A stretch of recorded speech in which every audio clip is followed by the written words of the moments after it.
السلام علیکم دوستانو. د یو تحقیق نه معلومه شوې ده چې د ژوند په مختلفو وختونو کې اکثره سړي د خپلې ښځې نه څه خاص خبرې پټې ساتي او یا د پټولو کوشش کوي چې په دې کې د دوی مقصد دا وي چې خپل راز د ځان سره وساتي او یا دا چې د ښځې په مخ کې کمزوری ښکاره نه شي. په دې ویډیو کې در سره هغه معلومات شریکوم چې دا کارونه سړي د خپلو ښځو نه پټ ساتي. اول دا چې ډیر زیات خاوندان یا سړي چې په یو خاص وخت کې ورته ژړا ورځي خو کوشش کوي چې د ښځې په وړاندې ونه ژاړي. دوی دا فکر کوي چې د ښځې په وړاندې ژړا سره به دوی کمزوري ښکاره شي او یا به یې ترې د ښځې حیا ختمه شي او یا به دا یو کمزوری شخص ښځې ته ښکاره شي.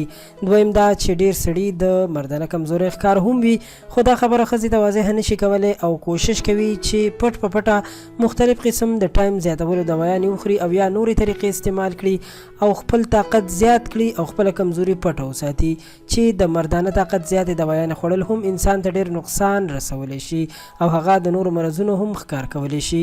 دریم دا چې ډیر سړي دا غواړي چې دویم واده وکړي خو خپلې ښځې ته د دې خبرې اظهار نشي کولی او دا خبرې د خپلې ښځې نه پټې ساتي ځکه په داسې موضوعاتو بیانولو سره په کور کې ډیر مشکلات را پیدا کېدلی شي او د کور د ورانۍ خطره هم وي. زیات وختونه خو داسې هم شوي دي چې سړي د خپلې ښځې نه پټ دویم واده کوي او دویمه ښځه ورسره په بل ښار کې اوسیږي چې بیا د وخت په تېرېدو سره د دې معلومات هم شي خو بیا وخت تیر وي. څلورمه دا چې ډېر سړي نه غواړي چې خپل موبایل ښځې ته ورکړي او ښځه یې په موبایل کې ګوتې ووهي او موبایل یې وګوري ځکه چې هغه نه غواړي چې خپل شخصي ګپ شپ او مسنجر یې ښځه وګوري. دا هر څه د خپلې ښځې نه پټ ساتي او نه غواړي چې د خپل موبایل شخصي معلومات خپلې ښځې سره شریک کړي.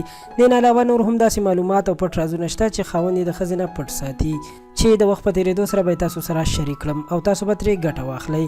خو ستاسو په نظر نور داسې کوم کارونه دي چې خاوند یې د خپلې ښځې نه پټ ساتي په کمنټ کې راڅخه خامخا شریک کړئ. د ویډیو د کتلو مو ډېره مننه کوم. زموږ چینل خان کلیک در سره هم سبسکرایب کړئ. تر بیا د الله په امان.